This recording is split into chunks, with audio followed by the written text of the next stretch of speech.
அனைவருக்கும் வணக்கம். Welcome to தமிழச்சு அடுப்பாங்கரை. இன்னைக்கு நாம பார்க்க போறது முகத்துக்கு அழகு தருவதில் பெரும்பங்கு வகிக்கும் புருவங்களும் இமைகளும் தான். அத்தகைய புருவங்களும் இமைகளும் திக்காக வளர சில டிப்ஸுகளை பார்க்கலாம் வாங்க. 10 சொட்டு விளக்கெண்ணெய், 10 சொட்டு ஆலிவ் ஆயில் இரண்டையும் லேசாக சூடாக்கி ஆரியவுடன் நடுவிரலில் தொட்டு 2 புருவங்களிலும் தடவி மசாஜ் செய்து வந்தால் புருவ வளர்ச்சி அதிகரிக்க வாய்ப்புகள் அதிகம். விளக்கெண்ணெயுடன் 5 துளசி இலைகளை போட்டு சூடாக்கி ஆரிய பின் புருவங்களிலும் இமைகளிலும் தடவி மசாஜ் செய்தால் புருவ வளர்ச்சி தூண்டப்படும். ரோஸ்மேரி ஆயிலை புருவங்களில் தொடர்ந்து தடவி வந்தால் புருவ வளர்ச்சி தூண்டப்படும். தினமும் இரவில் புருவங்களில் ஆலிவ் ஆயில் கொண்டு 5 நிமிடம் மசாஜ் செய்து வந்தால் புருவங்கள் அடர்த்தியாக வளர ஆரம்பிக்கும். முட்டையின் வெள்ளை கருவில் புரோட்டீன் அதிகமாக உள்ளது.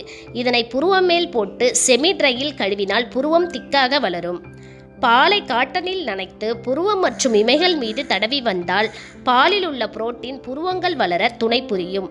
தேங்காய் பாலை இமை மற்றும் புருவங்களில் தடவி ஊற வைத்து கழுவினால் புருவமுடி நன்கு செழித்து வளரும். செம்பருத்தி பூவை விழுதாக்கி புருவங்களில் போட்டு ஊற வைத்து கழுவினால் திக்கான புருவங்கள் வளரும் வாய்ப்புகள் அதிகம். நான் சொன்ன டிப்ஸுகளெல்லாம் ட்ரை பண்ணி பாருங்கள், நல்ல ரிசல்ட் கிடைக்கும். உங்களுக்கு இந்த சேனலை பிடிச்சிருந்தா லைக் பண்ணுங்கள், ஷேர் பண்ணுங்கள், சப்ஸ்கிரைப் பண்ணுங்கள், பக்கத்தில் இருக்கிற பெல் பட்டனை அழுத்துங்க. நன்றி, வணக்கம்.